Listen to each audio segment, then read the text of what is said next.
बिस्मिल्लाहिर्रहमानिर्रहीम, अस्सलाम वालेकुम। डियर स्टूडेंट, आज का जो हमारा टॉपिक है उसमें हमने पैसिव ट्रांसपोर्ट और एक्टिव ट्रांसपोर्ट का डिफरेंस डिस्कस करना है। लेकिन इस डिफरेंस के अंदर हम ऐसी चीज़ों को डिस्कस करेंगे जो स्टूडेंट को बड़ा कंफ्यूज करती हैं, क्योंकि हमारी ये जो सीरीज़ है इसमें हमने बायोलॉजी को थोड़ा सा कंसेप्चुअल डीप कॉन्सेप्ट के साथ स्टडी करना है। ये तो छोटे छोटे वीडियोस बनाने का मकसद ये है कि स्टूडेंट का कॉन्सेप्ट हर लिहाज से क्लियर हो। अच्छा, पैसिव ट्रांसपोर्ट और एक्टिव ट्रांसपोर्ट, इसकी डेफिनेशन तो जो कॉमन डेफिनेशन है पहले तो हम उसको डिस्कस करते हैं। लेकिन अगर आप फर्स्ट ईयर और सेकंड ईयर की बायोलॉजी को उठा के देखें तो पैसिव और एक्टिव ट्रांसपोर्ट को मुख्तलिफ अंदाज से इसको डिफ़ाइन किया गया है।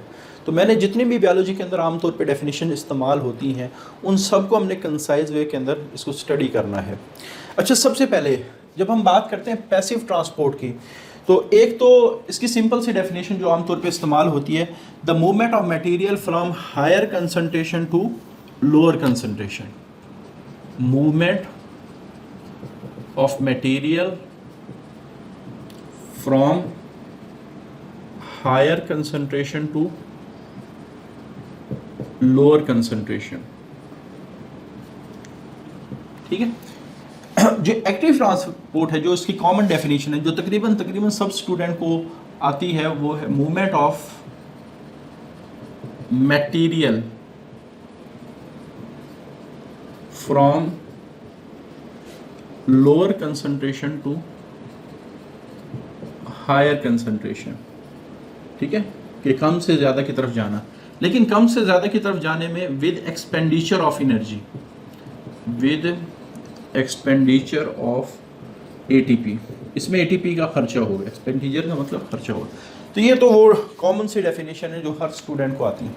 अच्छा, आमतौर पे जो एक्टिव ट्रांसपोर्ट है उसके लिए भी हम कुछ और तरह से इसको डिफाइन करते हैं जो स्टूडेंट को अक्सर जहन में नहीं रहती। सबसे पहले तो आप लोगों ने याद रखना है कि जिस जगह कंसंट्रेशन का डिफरेंस हो जाए, यानी एक तरफ चीज़ हाई हो और दूसरी तरफ चीज़ कम हो, तो ऐसी जगह के लिए हम वर्ड इस्तेमाल करते हैं कंसंट्रेशन ग्रेडियंट।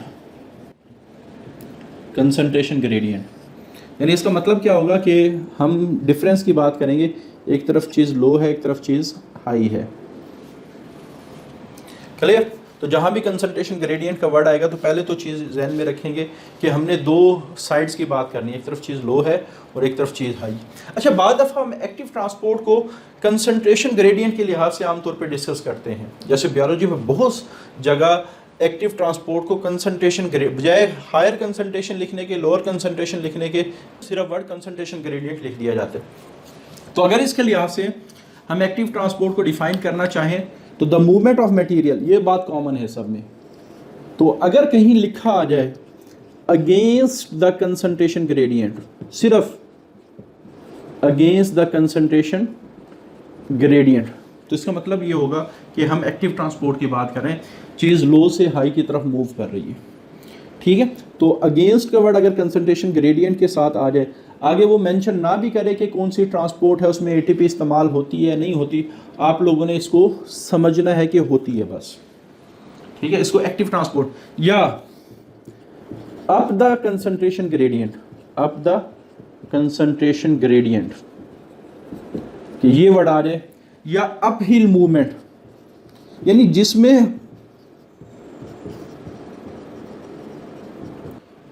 जिसमें ऐसे लगे जैसे चीज़ ऊपर की तरफ जा रही हो, तो सारी चीज़ें किसके लिए इस्तेमाल होंगी? Active transport.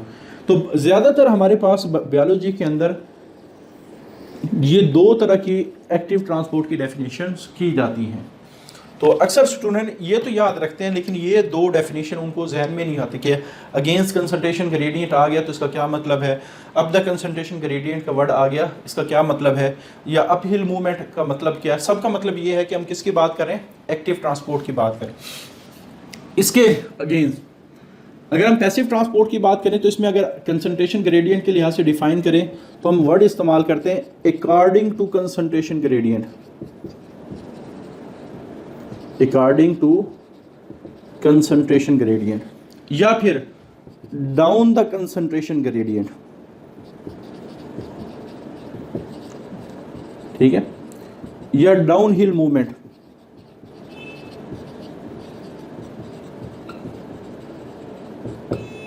तो ये हमारे पास पैसिव ट्रांसपोर्ट की मुख्तलिफ तरह से डेफिनेशन है, यानी अगर कंसंट्रेशन के साथ अकॉर्डिंग का वर्ड आ जाए, आगे वो उसको बताया ना ये कौन सी ट्रांसपोर्ट है, तो आप लोगों ने पैसिव ट्रांसपोर्ट या डाउन द कंसंट्रेशन ग्रेडियंट का आ जाए या डाउन हिल मूवमेंट आ जाए, तो इसका मतलब ये होगा चीज़ फ्रॉम हायर से लोअर की तरफ आ रही है, और हायर से लोअर की तरफ आने में कोई एनर्जी इस्तेमाल नहीं होती। अच्छा, उसके बाद सेल मेम्ब्रेन के अंदर बहुत सारी चीज़ें लगी होती हैं जो आमतौर पे चीज़ों को सेल मेम्ब्रेन के अक्रॉस ट्रांसपोर्ट कर रही होती है। अच्छा, जैसे आयंस चूँकि सेल मेम्ब्रेन से नहीं गुजरते, तो आमतौर पे जो आयंस इन चैनल्स के थ्रू मूव करते हैं। अब ये जो चैनल्स हैं, अगर किसी, जैसे मैं कहता हूँ सोडियम आयन की मूवमेंट है, अगर कहीं वर्ड इस्तेमाल हो सोडियम पंप, तो जिसके साथ भी पंप का वर्ड आ गया तो वो हमेशा एक्टिव ट्रांसपोर्ट को रिप्रेजेंट करेगा कि वहां क्या हो रही है, एक्टिव ट्रांसपोर्ट हो रही है। यानी इसमें आप लोगों ने ऑटोमेटिकली ध्यान में सोडियम पंप, अगर सिर्फ ये वर्ड आ गया तो समझेंगे सोडियम लो से हाई की तरफ जा रहा है और उसमें एटीपी इस्तेमाल हो रही है।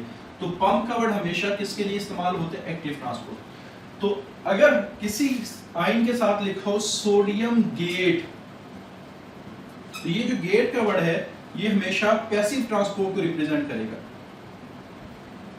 यानी अगर मैं बात करूं सोडियम गेट, तो आप समझ जाएंगे ये जो सोडियम गेट है ये सोडियम आयन को हायर कंसंट्रेशन से लोअर कंसंट्रेशन की तरफ भेज रहा है।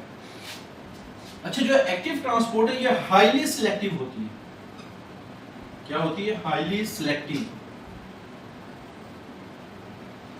इसका क्या मतलब है कि जब सेल में या लिविंग ऑर्गेनिज्म में कोई चीज एक्टिवली मूव करनी है तो उसके लिए चूंकि एनर्जी चाहिए, तो एनर्जी का सोर्स उसी सूरत में बनाया जाएगा जिस चीज की बॉडी को जरूरत होगी। यानी आप ये समझ लें कि एक्टिव ट्रांसपोर्ट हमेशा बॉडी में उन चीजों की होती है जो बॉडी की रिक्वायरमेंट है, लेकिन ऐसी चीजें जो बॉडी की रिक्वायरमेंट नहीं है वो कभी भी बॉडी में एक्टिवली ट्रांसपोर्ट नहीं होती। तो इसको हम कहते हैं हाईली सिलेक्टिव है। बॉडी सिर्फ एक्टिव ट्रांसपोर्ट उन चीजों की करवाती जो उसकी जरूरत है। लेकिन ये वाली जो चीज है, ये दोनों चीजें हैं, ये सिलेक्टिव भी है और नॉन सिलेक्टिव भी है। यानी एक सेल है उसमें कोई चीज ए है, वो अगर दाखिल हो रही है तो वो कभी भी एक्टिवली दाखिल नहीं होगी, वो हमेशा पैसिवली। उसकी रीजन ये है क्योंकि अगर सेल मेम्ब्रेन का क्राइटेरिया इस ए के लिए सूटेबल है तो वो मेम्ब्रेन से क्रॉस कर जाएगी, वो चीज हाई से लो की तरफ ऑटोमेटिकली मूव करती है। ठीक है, तो इस वजह से जैसे कोई ड्रग है अगर वो सेल में जा रही है तो वो हमेशा पैसिव ट्रांसपोर्ट से जाएगी, वो कभी भी एक्टिव ट्रांसपोर्ट सिर्फ सेल उन चीजों की करवाता है जो सेल की अपनी जरूरत है। तो यहाँ दोनों सिलेक्टिव भी होती है, नॉन सिलेक्टिव भी होती है। क्लियर?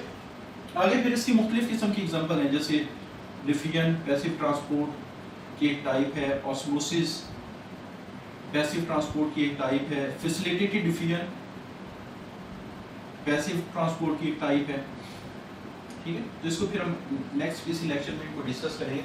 अच्छा, एक और चीज जो एक्टिव ट्रांसपोर्ट के बारे में याद रखेंगे, चूंकि एक्टिव ट्रांसपोर्ट को परफॉर्म करवाने के लिए एटीपी चाहिए और किसी भी लिविंग सिस्टम में एटीपी रेस्पिरेशन प्रोवाइड करती है, तो इस वजह से आप कह सकते हैं कि एक्टिव ट्रांसपोर्ट हमेशा लिविंग ऑर्गेनिज्म के रेस्पिरेशन पे डिपेंड करेगी। किसी भी ऑर्गेनिज्म में रेस्पिरेशन होगी, उससे एटीपी बनेंगे और उस एटीपी की वजह से ही फिर एक्टिव ट्रांसपोर्ट होगी।